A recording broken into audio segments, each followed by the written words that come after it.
commencer par des comportements renouvelés particulièrement de la justice alors lii dafay fekk si li ñu doon ŋàññe nguur gi passé jëm ci justice taillée sur mesure bañ sa doon joxoñ baaraam Ismaïla Madior ndax lu ni mel la ñu tàmbalee dundaat. mais ñoom il faut ñu comprendre que ne ñoom ñoo nekk au pouvoir.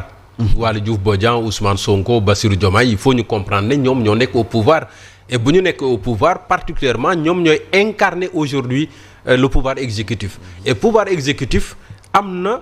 nu mu war a taxawee par rapport ak le pouvoir judiciaire. Assemblée nationale waxutuma ko parce que ñoom ñoo fa am doole c'est vrai que on essaie plus ou moins de faire équilibre entre l'exécutif ak aujourd'hui le pouvoir législatif bi nga xam ne presque Assemblée nationale mi ngi seen loxo. Mais par rapport au pouvoir judiciaire ñoom nañu xam ne il y a une séparation des pouvoirs boo xam ne ay principe la yu ñu war a mën a respecter war nañoo wekk la justice. De ce point de vue donc. Muy moom muy keneen ku ci commentaire ak yeneen ak yu mën a xew ba ci Ousmane Sonko bi mujjee def déclaration wala live comme ni mu ko tàmmoon di def balaa muy nekk ci nguur gi mais daanaka ñoom ñëpp ci yem. Et pour ñu mën a comprendre situation bi tey Ousmane Sonko nee na dina wax ay avocats tey jii ñu saisir ministre de la justice pour ñu ubbiwaat dossier bi àtte ko parce que moom il dispose d'éléments nouveaux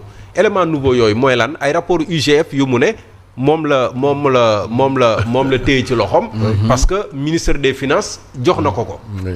def naa loolu laa dégg ci live bi. oui c'est ce qu'il a dit. suivre ma live bi nag. mais dama cee fortaatu depuis ma yeewoo. donc la wax sax. voilà donc xëy na bu yaakaaree loolu mais il faut ñu leeral benn affaire. rabat d'arrêt bi dafa fekk ne dossier bi àtte nañ ko première instance. ñu dem appel ñu àttewaat ko ñoom. ñu ne nañu àttewaat yëf yi def cassation. bi ñu yeggee cour suprême c'est la chambre pénale le 4 janvier 2024 moom moo jël dogal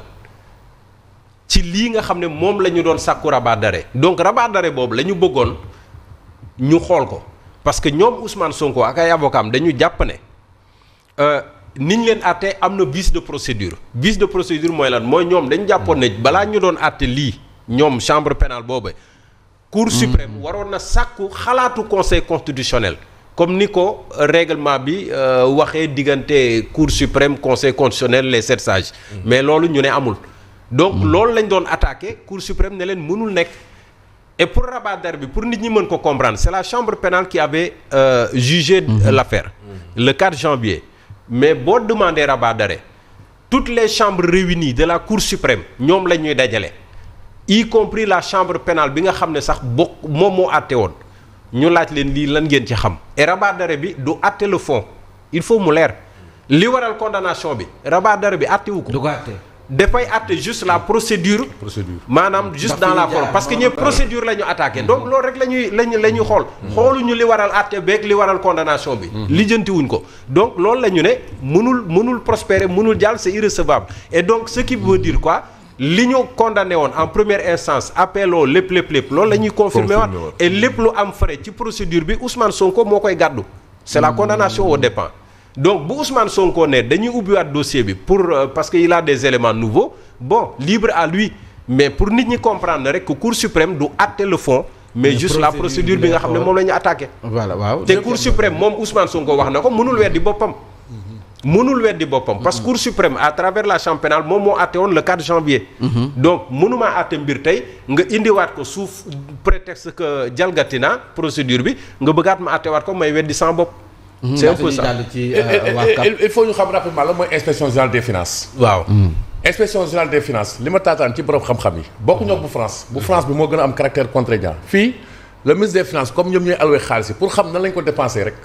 mën nañu activer inspection générale des finances mais dafa am lu ma jaaxal kii genre audit interne ki doon jiitee Ngouda Fall Kane criminalité financière en Afrique et moyens de lutte le cas du Sénégal mooy téere bu bind dafa ne et je pèse bien mes mots je le cite textuellement l'inspection générale des finances fait l'objet de manipulation de la part du ministère des finances. Ah bon? moom moo ko wax de kii quoi voilà fait l'objet de manipulation en tout cas. voilà fait l'objet de manipulation rek quoi balaa ma ci yokk ministère des finances. donc boo nee bu dépendre ci ministère des finances mu peut faire pour ñu mën ci def ay l'objet manipulation donc xam nga loolu quelque part. loolu est-ce que am na benn valeur juridique dama bëggoon ñu xam ndax Mame Mbaye Ndiaye ndax Cour des comptes la wala inspection générale d'État et cetera xam nga foofu lay ëppee crédibilité. donc fii nii loolu tam il faut ñu jël ko en compte ci fañ jëm quoi. document bi présenté bu fekkante ni IGF la. kii nga xam ne borom xam-xam la nekk saytukat lii wax na ko ci IGF te mi ngi ci livre bi ñu bëri mën nañ ko xool. très bien ñu jàll ci deuxième point bi certainement dinañ ñëwaat ci mbir Ousmane Sonko ci biir jotaayu xibaar bi Mamadou Fofana dañuy laaj lan mooy véritablement le problème qui existe entre le ministre de la communication ak la presse démb assises yi conclusion yi maanaam restitution bi nga xam ne doon nañ ko def ci assises yi dañoo gis ne ministère yebalew fa te ministre bi ci boppam ñëwul lan mooy problème bi. man jàpp naa ne tey waxoon naa ko fii lii laay war a suuli entreprise de presse yi bu yeboo ku ci nekk nga def sa propre mue et puis nga xool noo dundee te bañ a yaakaar ci régime bi nii loolu amul parce que teg nañ ay at wan nañ leen du benn du ñaar loo xamante ne nii sawaay dégg nga mun nga jàpp ne ni ñii kat fu ñu jëm ak presse bi sawaay lu yàlla xam doy na waaw mais man nag comme wegoo ma comme bàyyi woo ma xel comme bëggoo ma daanaka gis ma sawaay mais tey jii nii damay jéem a xool yan anam laay teg ak yan pexe laay teg pour dund loolu moom mooy wax ji entreprise de presse yi ñoom ci seen bopp ñoo war a xool yan voies et moyens nañuy jaar effectivement pour tey jii nii mën a assurer leur survie ku ko ci deful tamit bëgg a dépendre foog ne ne nguur gii nii tey jii nii dinañ la dimbali dinañ la jàppale mais sa waay mais tu vas mourir de ta belle mort ça c'est clair te tey loolu waroon na mën a nekk loo xamante ne nii lu ñu war a mën a éviter la jàpp naa ne le ministre moom ak presse bi déggoowuñu moom am na lu mu jàpp xaj na ne dañ koy kokkali xaj na ne dañ ko wegul xaj na dañ ko respecté wul boole ci li nga xam ne moom mooy li génn ca cour suprême digganteem ak Aïssatou Diop Fall ak yeneen xaj na ne loolu tax na ne moom ci boppam moom it mu téye boppam mais l'un dans l'autre mu am ministre de la communication ou pas man jàpp naa ne ministre de la communication warul am droit de vie ou de mort par rapport rek ci li nga xam ne mooy liggéeyum journaliste wala presse ci boppam bu loolu weesoo presse bi ci boppam nañu góorgóorlu te xam ne ñii wax nañ leen bu yàgg lu xew convention mënatul am leneen ak leneen mënatul am bien que légal na mais bu fekkee loolu am na saa waay yéen def leen seeni mbir te góorgóorlu te xam ne ngeen boole seen doole te bañ a diviser wu te xam ne doole boo leen boolee seen doole kenn du leen mënal dara maintenant nag fu mu nekk nii li xew moom mooy lu golo xam boo tee doom. mais ministère dañu waxoon ne dañu annulé li nga xam ne moom mooy seen rencontre bi ñu waroon am bu ñu sukkandikoo ci témoignage yi nga xam ne waa CAP def nañu ko ministère bi li mu bëggoon moo di en tout cas ministre bi li mu bëggoon moo di seen rencontre bi ñu bañ ko amal même maison de la presse sax pour ñu am accès foofu mu nekk nii problème la si moom. oui bon c'est un peu compliqué parce que situation presse beeg ministère bi moom c'est tendu depuis quelque temps c'est tendu depuis bien longtemps d'ailleurs et c'est regrettable que ñu toll fii xaw ma nag les raisons officielles bu ministre bi ba teewul ci rencontre bi démb mais ce qui est sûr c'est que temps yële maa ngi ci doon discuter ak quelqu'un d'ailleurs parce que je m'inquiétais après assise des médias yi ba léegi gisuñu rencontre pour restitution wala leneen ak leneen lañ ma xamaloon à l'époque ak responsable bi nga xam ne maa ngi ci doon waxtaan ak moom mooy ñoom de toute façon pare nañu ministre bi la ñuy xaar ministère la ñuy xaar jox ko au moins cër boobee pour mu convoquer woote pour vraiment ñu mën a def liggéey bi parce que mënoo def pencoo boo xam ne annoncé nga ko fépp ñu waxtaane ko fépp dégg ci ay nit di participer ci ay commission te après waxtaan wi dégguñu ci dara loo xam ne peut-être tukkee na ca loolu moom peut-être rafetul mais peut-être waa coordination des associations de presse dañoo dem ba finalement xam ne tamit ñoom mën nañoo jël seen responsabilité bopp yeggee askan wi li nga xam ne moom la ñu defoon bon on en saura un peu davantage mais ce qui est sûr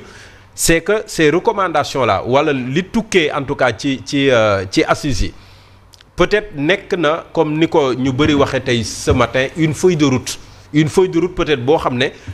dina sax jëriñ le gouvernement dina sax jëriñ peut-être ministères yi y compris les organes de contrôle comme le CORED wala CNRA y compris les entreprises de presse y compris également les acteurs que nous sommes journalistes techniciens entre autres parce que ñun également sunu relation sunu biir sunu relation ak sunu métier sunu relation ak société bi mais surtout sunu relation vis-à-vis également des patrons de presse et du gouvernement donc c'est peut-être important mais pour man li am solo mooy que au moins presse bi jël responsabilité am jël responsabilité am mooy dëgg de. ci lii nga xam ne moom mooy xew et li xew déjà ñëpp gis nañ ko Mambay fan yële passé rek ñu ngi ko fi doon waxtaane waa CORED dem ba finalement la ñu doon jot akas néew lu doon jóge ci nguur gi ñëwul ba tax na ñu toog fukki weer ak ñeent ca ña doon liggéey foofu di assurer permanence bi amuñu salaire ñu dem a dem ba finalement CORED ne kon kat nañu tëj ay la yeween bureau yi léegi nag amaana bureau yi mooy téléphone portable yi léegi